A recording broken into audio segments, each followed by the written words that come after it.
Welcome to the 16th class of this course.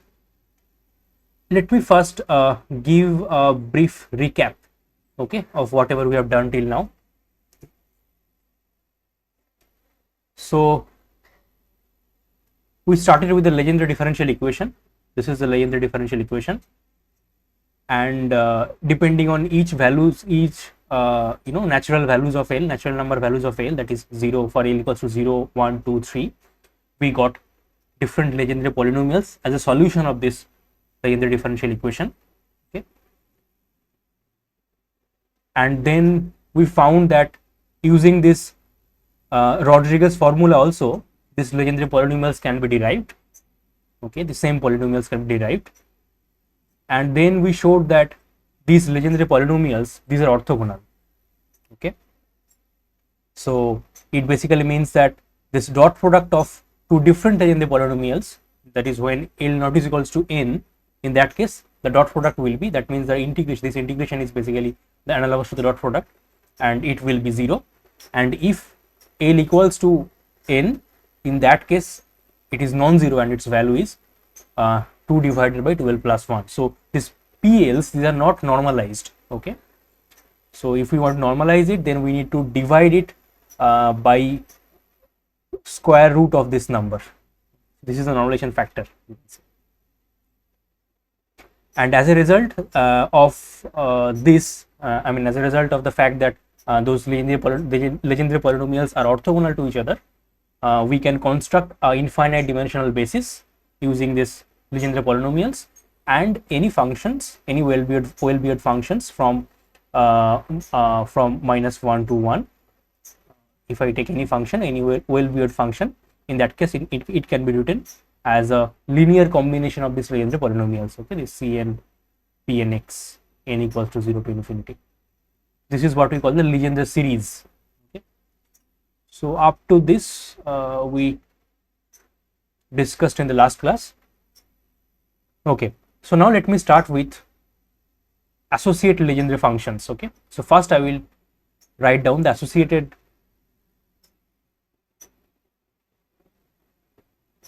Legendre differential equation.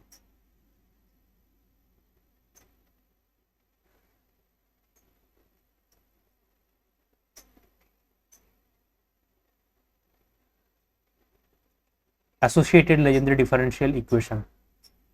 Okay, so the differential equation is, it's similar to the Legendre differential equation, that is 1 minus x square y double dash, that is d2y dx2 minus 2y x y dashed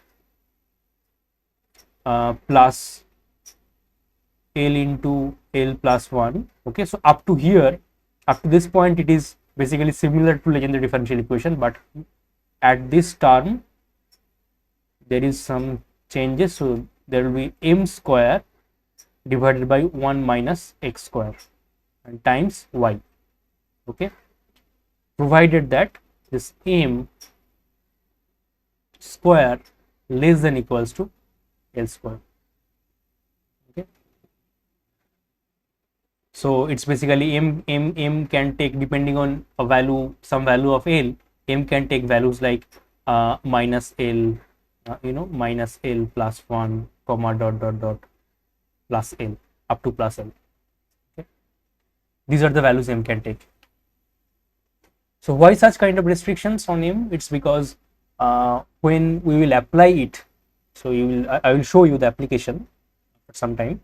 So it is applied in hydrogen atom problems. Okay, so there I think you have heard about in your 10+2 chemistry, you have heard about angular quantum number. So you have heard about different kind of quantum numbers. So one is the principal quantum number. Okay, that is defined, that is denoted by n. Okay, another, so this n basically specifies that from the nucleus, so for an atom there are nucleus, and then the electron cloud, the electrons are rotating outside this nucleus. So how from the nucleus, if I go radially outward, then how the distribution, how the electron, how the probability of getting an electron, or how the electron cloud is distributed. So that's basically specified by this principal quantum number n. Okay, but there are other quantum numbers. Okay, one is L, which is orbital quantum number. Another one is M, which is magnetic quantum number. Okay, so this L and M, it has something to do with this L and this M. Okay, that I will explain later in this class. So, and we have already know that this M has such kind of requirements, like, okay, M has to be from -L to L. So from there this requirement comes, and from these requirements will be helpful when we apply it is in this equation in the hydrogen atom problem, basically. So okay, so we don't know about the solutions, right? But one thing we know, that if I put m equals to 0, in that case the differential equation is same as, so if I put m equals to 0, so then this term vanishes, right? And this differential equation for associated Legendre polynomial, it is same as Legendre differential equation. Okay, so for then I can say, okay, for m equals to 0, then as it is same as Legendre differential equation, then the solution will be, the solution of the differential equation will be PLXs, right? Because for m equals to 0, it is the Legendre differential equation. So basically the Legendre polynomials will be the solution. Okay, up to that much we know, but for other values of n, we don't know what is the value, what are the solutions. Okay, so what about for other values of n? One way of attacking this problem is basically directly try to find out the series solution at x equals to 0. Okay, so we can write y as a n x to the power n, and we can find out the we can try to find out the solutions, but we will not do that. That will be a very lengthy process. What we will do is basically we will try to find out a relation between this differential equation and the Legendre differential equation, and from there so the solution of this differential equation will be associated Legendre polynomials. So from there basically we will try to draw some relation, try to find out some relation between associated Legendre polynomial and the Legendre polynomials. That's the goal basically. So we will not directly solve it. So the indirect path we will take follows like this. So for example, we start with this differential equation, okay, and we will assume that y equals to 1 minus x square whole to the power m divided by 2 times ux.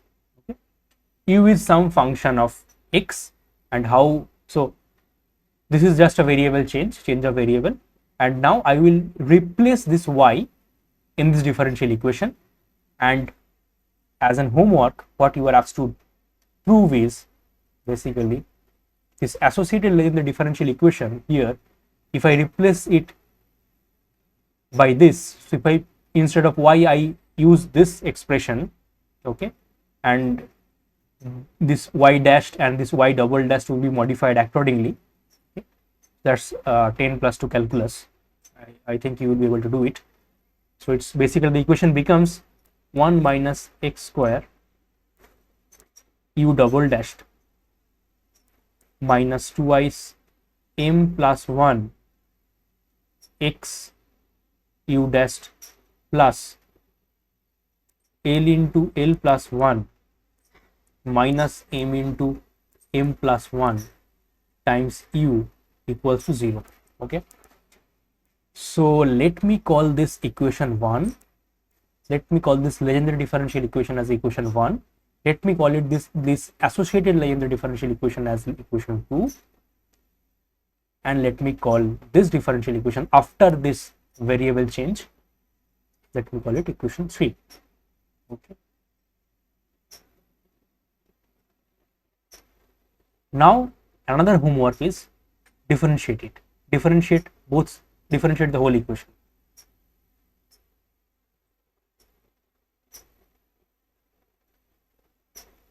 Differentiate with respect to x. Okay. So ddx of the whole equation. If you do it, so take it as a homework. Okay. Show that the equation 3 will become 1 minus x square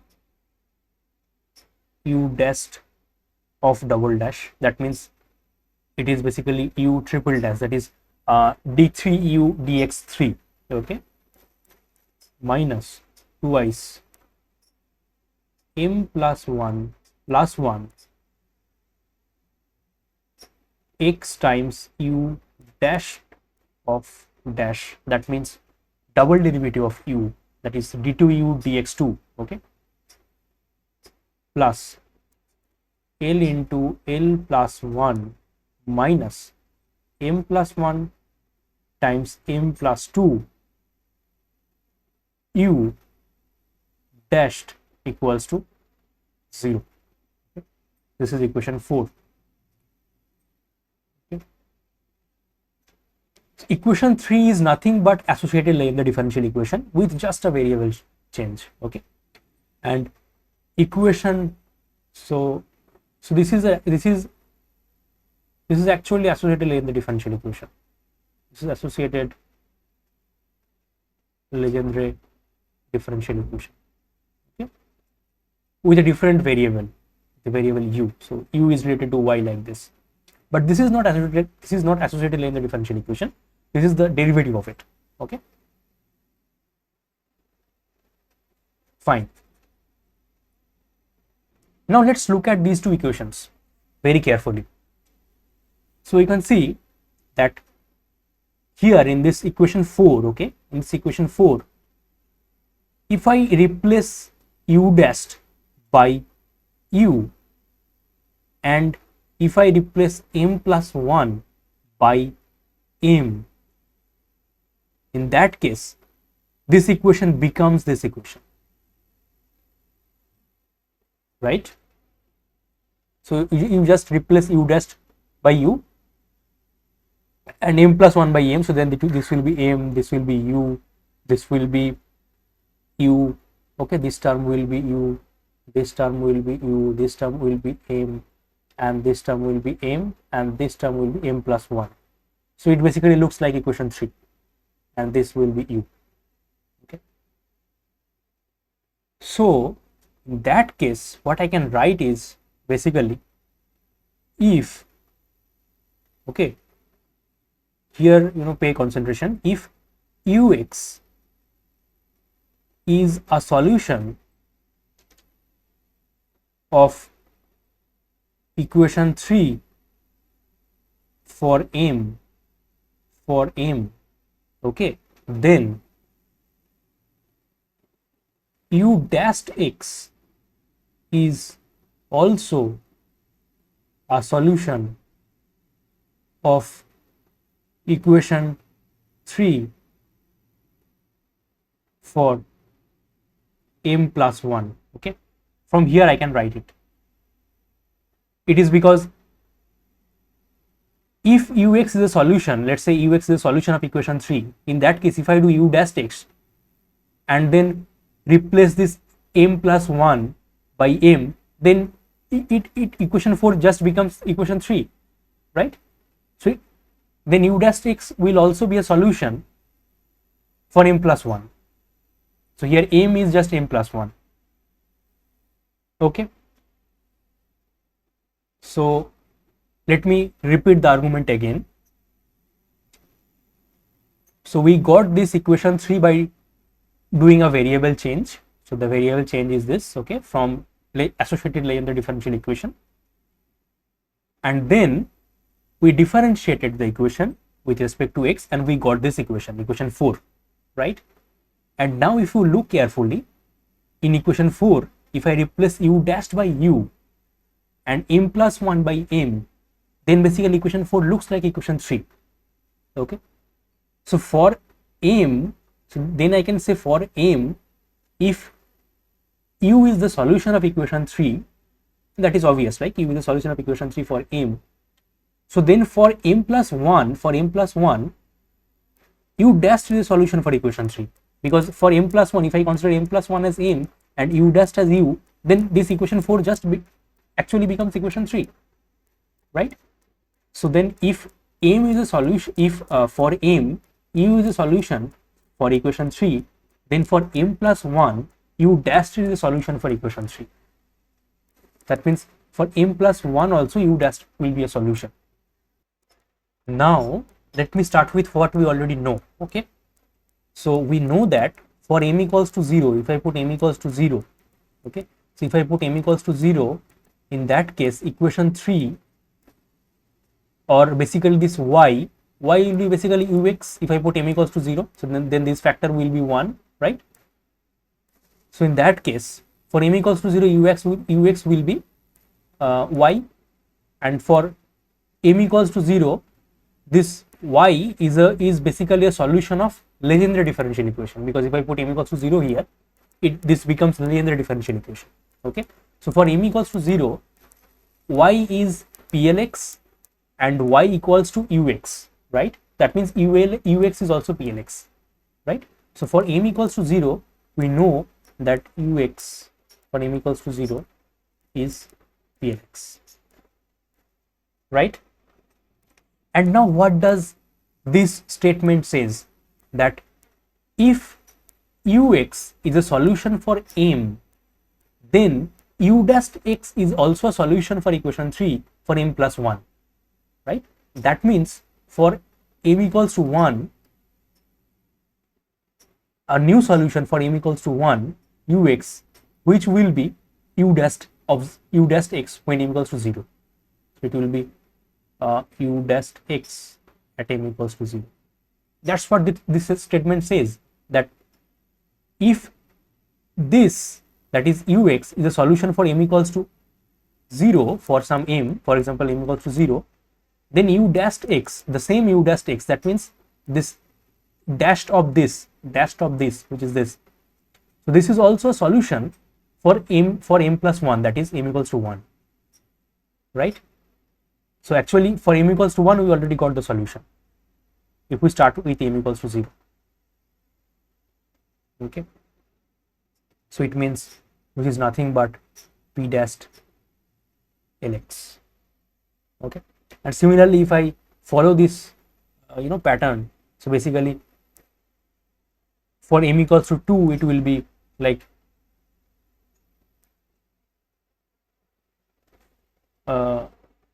for m equals to 2, okay, for m equals to 2, then this u m equals to 2x, it will be u m equals to 1x and dashed, then it will be p double dashed lx, and so on and so on. Okay, so once I know that for m equals to 0, the solution is plx, okay, that we know from Legendre differential equation, from Legendre polynomials, then using this argument, we can get the rest of the solutions, right?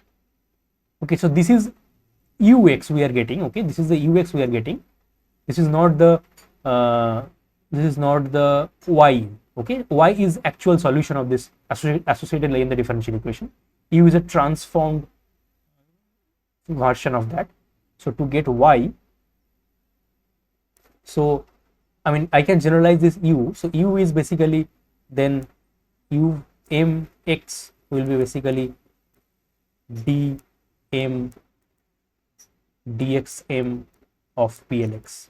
Okay, if I follow the same pattern, that is u2x is basically p double dash lx. Okay, u1x u1x is basically p dash lx. So then umx will be dm dxn of plx, right?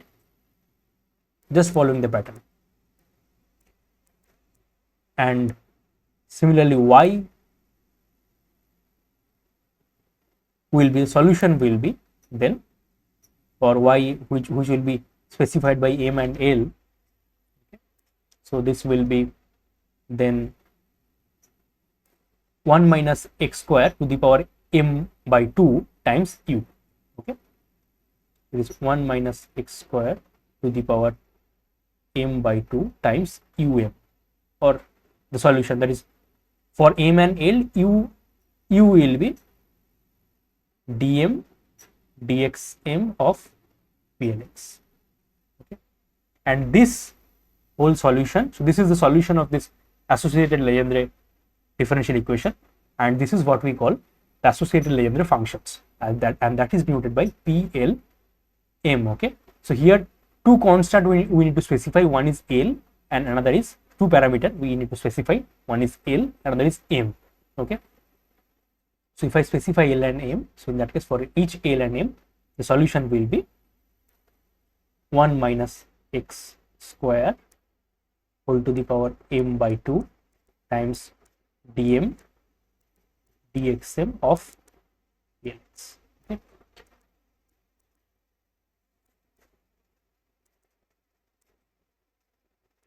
So this is the associated Legendre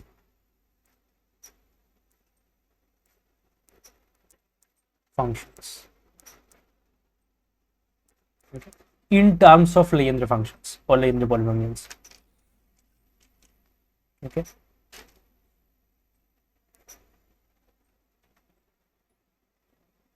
so let me summarize again what we did. We started with Legendre, associated Legendre differential equation. We did a variable transformation. We defined a new variable ux, and then in terms of this ux, the equation looks like this, equation 3, and we differentiated it, we got equation 4. And here the argument is basically, if for some values of n, if u is a solution of equation 3, then for m plus 1, u dash will be a solution of equation 3, because if I replace m plus 1 in this equation 4, if I replace m plus 1 by m and u dash by u, then we basically get equation 3, right? And then we know that for m equals to 0, plx is basically a solution, right, for of equation 3, as well as equation 2, right, as well as this associated Legendre differential equation. So we will start from there, and then we, using this argument, we can find the solutions for m equals to 1, m equals to 2, m equals to 3, and so on. Okay, and this is the general solution we are getting. This is the general solution we are getting. Okay. This is the y and this is the u. Okay, and these are called the associated Legendre functions. So I can also write a Rodriguez formula for this associated Legendre functions. Okay, the Rodriguez formula for this Legendre functions was plx equals to 1 by 2 to the power l times l factorial times dl dxl x square minus 1 to the power l. Okay, so this was the Rodriguez formula for Legendre polynomials. And now if I put them in this equation, okay, so in this expression, so basically our plmx, it will be 1 minus x square whole to the power m by 2, okay, dm dxm of plx. And what is plx? Plx is this one, of 1 by 2 to the power l times l factorial dl dxl of x square minus 1 whole to the power l. Okay, okay, and okay, so this constant I can put outside of the derivative, so I can write it like 1 by 2 to the power L times L factorial times 1 minus x square whole to the power m by 2. Okay, and it is dm dx to dxm of dl dxl of x square minus 1 whole to the power L. Okay, so that means we are basically differentiating it, this x square minus 1 to the power L, we are differentiating it m plus L times. So I can write it m plus L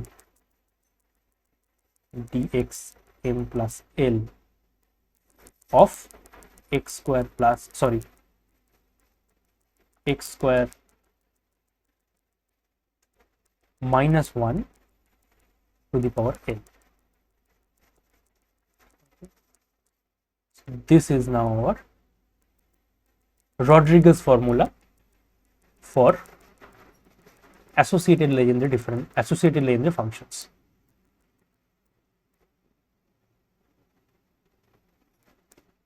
Okay, so this is the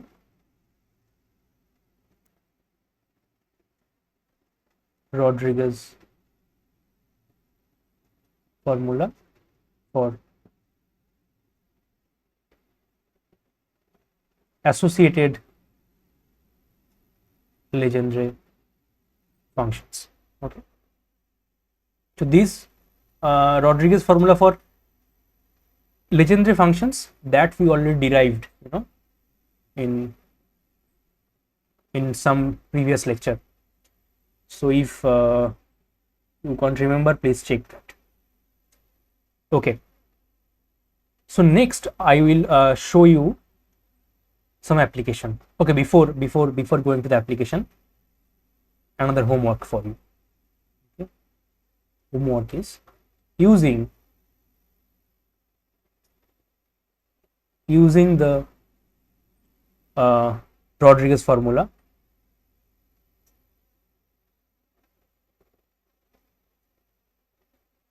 okay, show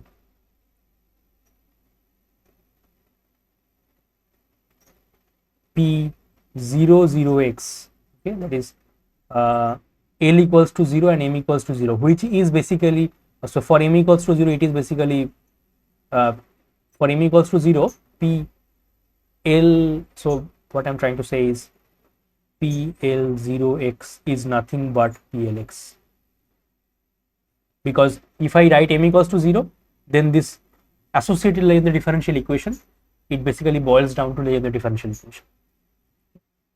So let me write it here. Then one important thing is like PL0x equals to PLX, and you have to show that P00x, then P00x basically P0x, and what is P0x? That is 1. So it equals to 1.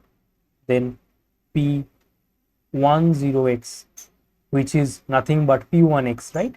And what is P1x? That is x. It is x. It is x. So that P20x equals to, which is nothing but P2x, and what is that? That is half 3x square minus 1.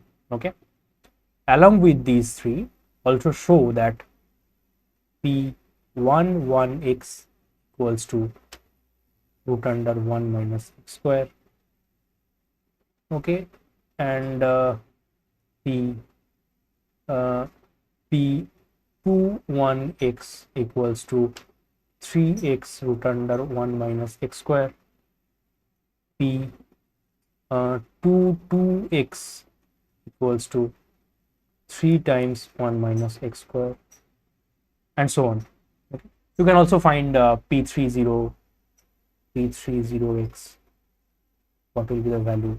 Then you can also find P31x, what will be the value.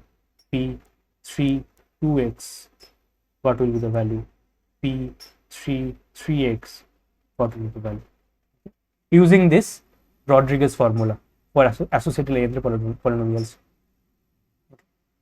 So these are homeworks. Okay, now I will show you some application of this associated Legendre functions. Okay, the application is hydrogen atom problem. I will not solve this hydrogen atom problem in detail.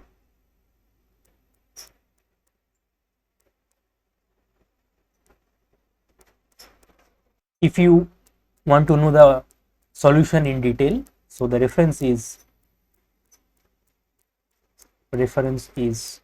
quantum mechanics.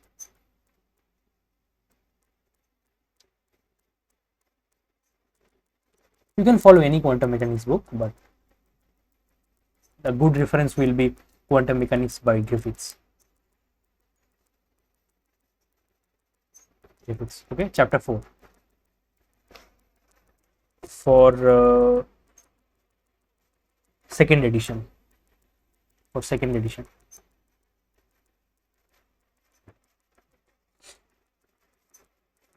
So let me briefly discuss about the problem. So in the hydrogen atom problem, what we do, for example, in case of classical mechanics, if you want to study the dynamics of a particle, what do? We talk about position and momentum, right? So it's R and T. So we specify in 3 dimension, in 3 dimension, let's say x, y, z. To specify a particle, what we do, we basically specify its position and we specify its momentum, and that's how we specify a particle, right? We describe a particle in case of classical mechanics. But in quantum mechanics, there is a fundamental limit, right? That is called the Heisenberg limit, Heisenberg uncertainty principle. It basically says that you cannot exactly specify the position and momentum simultaneously. So in that case, what we can do is basically we can talk in terms of probability, like what is the probability of getting a particle there, because we cannot exactly specify the point. We can only talk about probabilities. Okay, so this probability is this idea of probability is basically captured by wave function. So in quantum mechanics, what we do is we talk about wave functions, this psi, which is a function of position and time. So psi is called the wave function.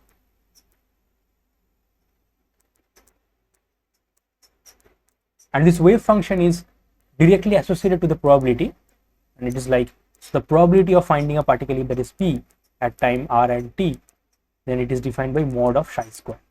This is how the probability is defined. That's why we are interested in the wave function, how the wave function looks like. So if we know how the wave function looks like, then we know how the probability looks like, and we know the description of the particle in quantum mechanics, right? So basically in quantum mechanics, we are interested in wave functions, and this wave function follows a specific equation that is called the Schrodinger equation. Okay, this wave function, it follows a Schrodinger equation, and which basically like p square twice m. This is just an outline. If you are not understanding it in detail, there is no need to understand in detail.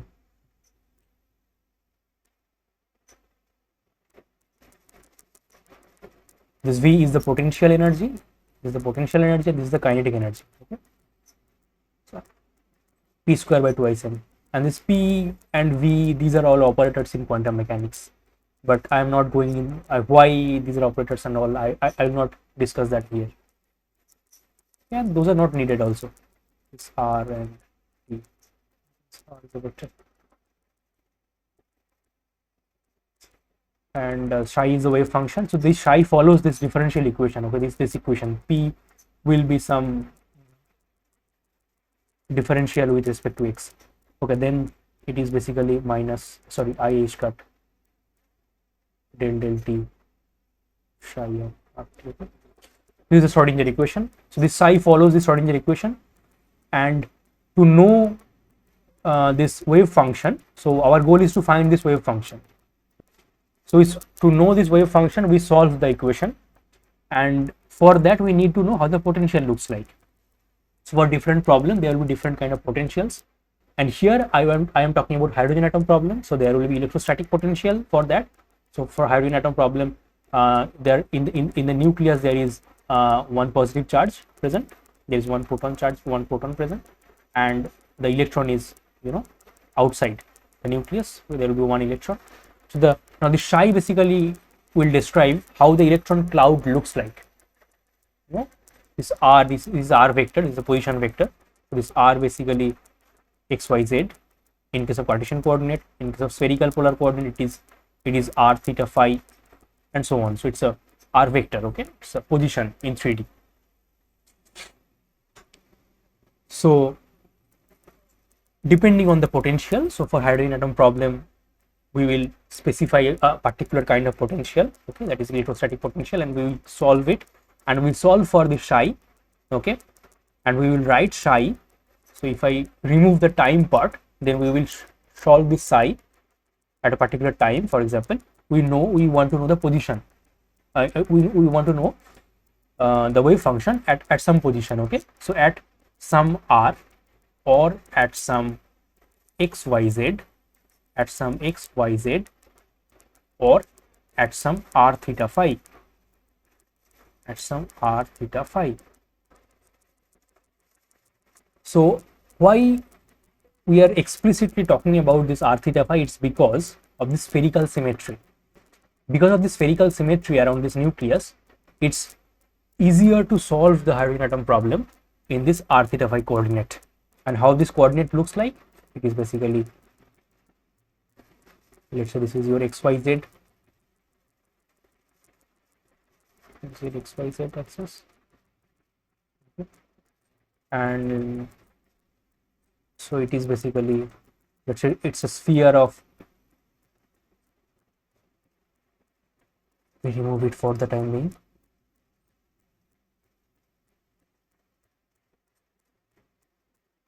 This r is basically distance, radially outward distance from the center, okay. This r is basically the radius of this sphere. It's a sphere, and this is the equatorial plane. And for example, let's say this is our x-axis, this is our x-axis, and this is the y-axis. Okay. So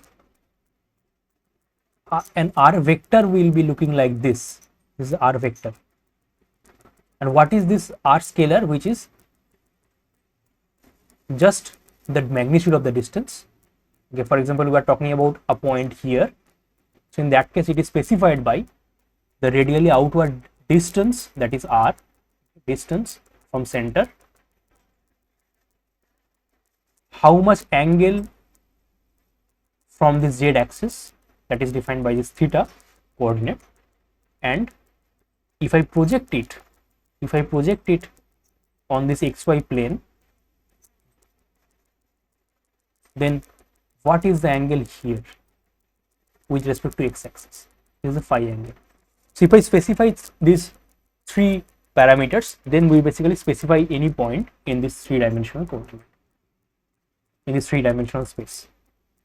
So here what we want to know is, we want to know how this psi looks like at some point in 3D, that means at some r theta phi value.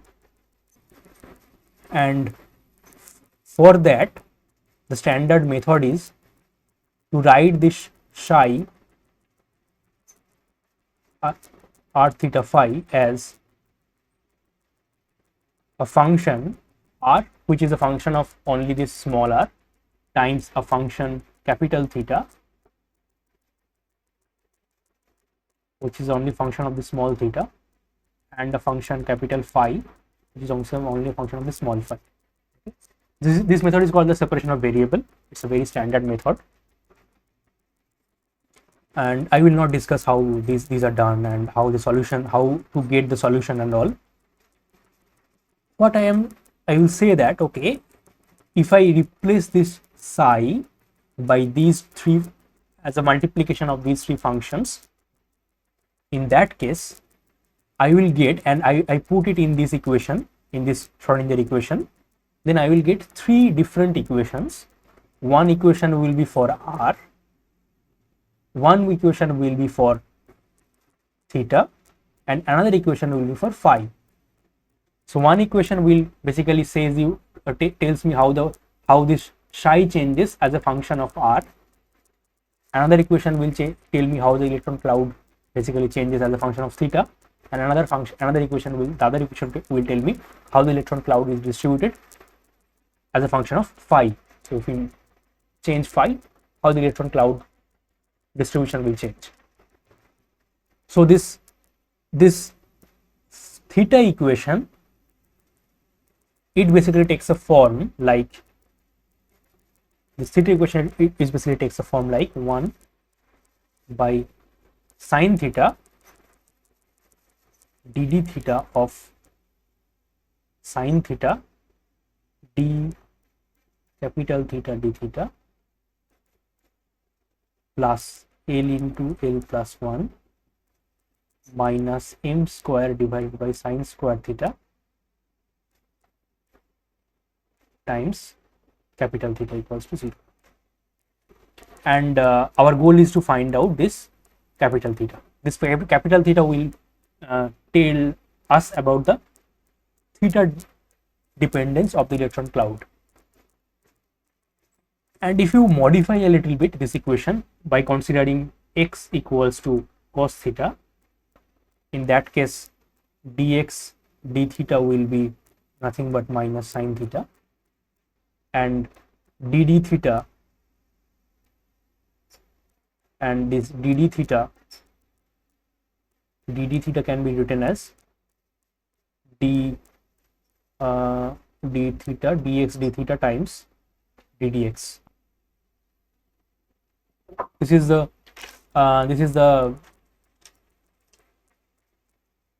chain rule of different this is basically the chain rule of differentiation. And dx d theta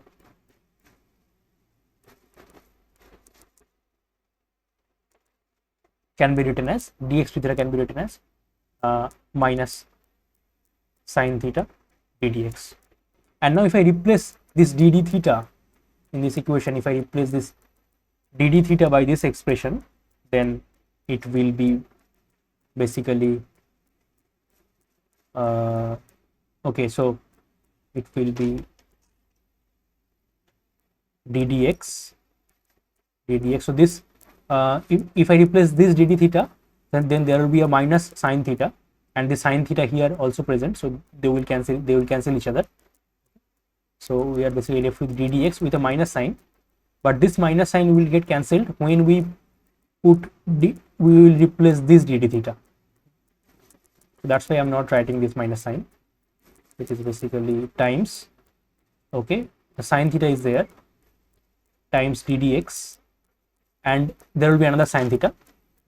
So here is one sine theta and there will be another sine theta, so it will be sine square theta times capital theta and plus L into L plus 1 minus m square by sine square theta times capital theta equals to 0.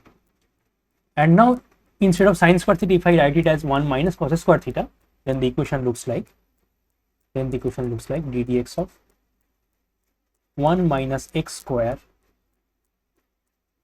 d theta dx. Now I think this equation might look familiar to you. L into L plus 1 minus m square 1 minus x square, right? Because x is cos theta, capital theta equals to 0, and it can be written as, if I do this ddx, then it is 1 minus x square times d2 capital theta dx2 minus twice x d capital theta dx plus L into L plus 1 minus m square divided by 1 minus x square times capital theta equals to 0. And this is the associated Legendre differential equation. This is the associated Legendre differential equation, and the solution will be then So basically this phi as a function of x will be then p l m x, the associated Legendre functions, right? And x is nothing but, if I replace it in terms of theta, then this as a function of theta, it will be p l m cos theta, right? X is basically cos theta. So our associated Legendre functions are basically the solution of this, theta part of the hydrogen atom problem. Okay. So this associated Legendre functions, it basically tells you how the electron cloud is distributed in the theta axis. So if I move around, if I change our theta axis, so for example this is the z, okay, and this is the equatorial plane, let's say. So it basically says that, let's say this is the y axis. So it basically says that, okay, if I start from here, so this is the theta equals to 0 point, okay, and if I rotate like this, that's the theta axis, okay, that's the theta axis. So if I rotate like this, then how the electron cloud distribution will change, that is basically given by associated Legendre functions. So for example, p 0 cos theta, okay, which is basically 1, right? So it means, like, if I write it as a z axis, and this is, let's say, some y axis or something, and so this is how theta will rotate, like, so if I change theta is basically angle from z axis, this is the origin, okay, the distribution will not change, it's 1, okay. So if I change theta, this is the theta axis, this is theta, this is theta, this is theta, okay. So if I change theta, it will be 1, like the probability will not change, that's what it is saying, okay. The probability is the change of probability is defined by the radial distance from this origin, okay. So radial distance is not changing, that means the probability is not changing with respect to theta, so it is a constant. For example, this if I talk about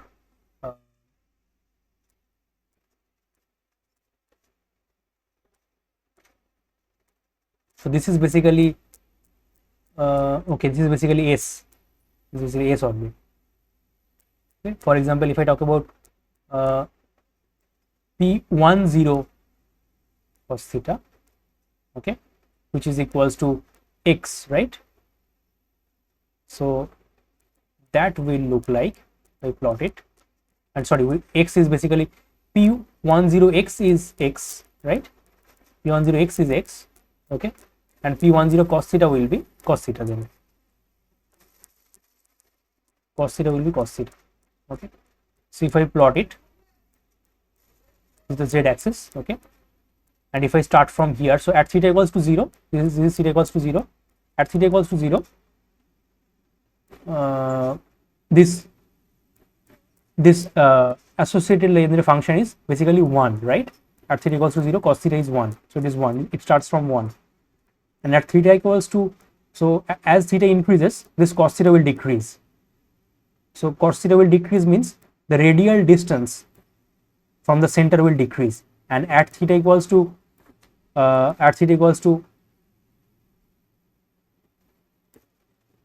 so, and at theta equals to pi by 2, that is along this axis, at theta equals to pi by 2, it is 0, and then again it will increase, at theta equal to pi, it will look like this, and then it will go and it will again be 0, and then it will, so this is how, and this is the theta, this is theta axis, theta axis. So at theta equals to pi by 2 means here along this theta, this cos theta is 0. Basically that's why it comes here, it comes to the origin. This is how the distribution looks like. For example, if P20, if I draw of cos theta, okay, it is basically 1 by 3. If I write P20x, then it is x square 3x square, sorry, 1 by 2 3x square minus 1, okay, and instead of x, if I write cos theta, then it is 3 cos square theta minus 1, okay, and if I plot it, this is the z, okay, and now if I start from theta equals to 0, so at theta equals to 0, so what I am plotting is mod of this, okay, mod of this, right? So at theta equals to 0, it is basically 3 minus 1, okay, that is 2, so that is 1. At theta equals to 0, it is 1. And now as theta increases, so it will be 0. Let's say this is the cos theta. If I write theta is in this axis and it is basically cos theta, for example, so it starts at theta equals to 0, it is 1, and then at theta equals to pi by 2, at theta equals to pi by 2, it becomes 0.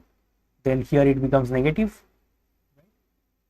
here it becomes negative at theta equals to pi, and it goes on, right? But it is 3 pi by 2, it will become again 0, right? So then at theta equals to pi by 2, you can see if I put theta equals to pi by 2, so then this value is 0, then it is then its value is basically minus half, okay. But when cos theta is 1 by root 3, in that case, so at some angle, basically its value will be 1 by root 3, and at that angle, this P2 cos theta will be 0, P20 cos theta will be 0. So that means at some other angle, so it starts from 1, at some other angle it will be 0 for some other angle. So this is that angle, okay, this angle is that angle for which it's becoming, cos theta is becoming 1 by root 3, okay. At that angle it will be 0, and then it will again grow, and at theta equals to pi by 2, it will be half. So it will be half, so it will go and it will be half, and then it will follow this symmetrically, okay. And this is how the distribution will look like. It will be symmetrical. My drawing is not that much good. So this is how the distribution of an electron cloud in hydrogen atom problem, looks like as a function of theta, and that is given by this associated Legendre polynomials. Now you must have heard about spherical harmonics. If not, you will hear about them when you will talk about when you will learn about this hydrogen atom problem, okay, when you will solve it. So what are those spherical harmonics, okay? Spherical harmonics. So here what we found out is basically,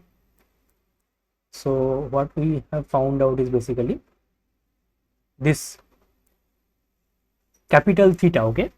So here our goal is to find out this wave function, which will describe, which is a function of r theta phi, and that will describe the entire probability distribution as a function of r theta phi, okay. So here what we found out is the capital theta, that means the distribution of electron cloud with respect to theta, okay. Now along with that, if we want to know the distribution of the electron cloud with respect to theta and phi, so then we need to, so then this it will be multiplication of these two factors, this capital theta and this capital phi. So that's basically spherical harmonics. So spherical harmonics is given by y, which is a function of theta and phi, okay, which is okay also specified by this L and M. It has two parameters, and which is nothing but this theta, okay, this theta of theta and this phi of phi with some normalization factor. Okay. So then what does this spherical harmonics do? This spherical harmonics basically says what is the distribution of this wave function, or rather electron cloud, as a function of theta as well as phi. So if I specify, for example, if I specify the radius, if I talk about at a particular distance from center, okay, at a particular at a constant distance from the nucleus, if I want to know how the electron cloud is distributed, you know, in the spherical plane, then that is basically given by this spherical harmonics. So this is basically, this axis is basically phi and this is basically theta. Okay. And spherical harmonics it is basically some normalization factor times p. So this capital phi is basically p lm cos theta, right? And this, if I solve this small phi, if I solve for this capital phi, this is the capital theta, okay, associated Legendre polynomials, and if I solve for this small phi, capital phi, that will be the you know, this distribution along this line. So it is basically to the power I m phi, and there will be some normalization factors depending on L and M. This is the spherical harmonics. So this is one application of this associated Legendre polynomials. The other part you can also talk, I am writing it, I have not proved it, that is orthogonality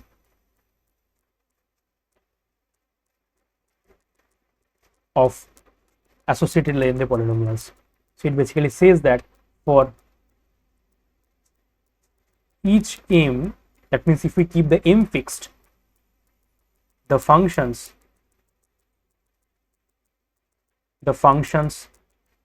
p lm x, that means the associated Legendre functions, are a set of orthogonal functions on -1 to 1, okay, which is basically -1 to 1 p l mx times p let's say q mx. If I keep the m fixed, dx equals to 2 times l plus m factorial divided by 2l plus 1 l minus m factorial times delta of l cube. Okay, so this is a normalization factor. Okay, it basically says that associated Legendre functions are not normalized. Okay, so if I multiply one associated Legendre function with the same function, with the same associated Legendre function, the dot product between them will not be 1. That means they are not normalized. And if I multiply one associated Legendre functions with another associated Legendre functions having same values of m, okay, in that case the dot product will be 0. Okay, so that means the associated Legendre functions for a particular values of m and different values of l are normalized, okay, are orthogonal. I will not prove this orthogonality property, but if you want a detailed proof, it's a very lengthy proof, and there are lots of different other properties of associated Legendre functions. You can follow the book called the reference is basically Special Functions for Scientists and Engineers by W. Bell in chapter 3. Okay, you can follow the chapter 3, and there you will find a lot of different other properties of this associated Legendre functions. There are very vast discussion about the recurrence relations, and all the proofs are also there, like the orthogonality, orthonormality, and all. So these things can be found. You can for a check in this book, okay, if you're interested. So in this topic of associated Legendre polynomials, so that's the everything I wanted to discuss. And from the next class I will start the Bessel functions. But for Bessel functions, there is a requirement to know about the gamma and beta functions, rather gamma functions. So there will be lectures available for these gamma functions. So that's all for today. Bye.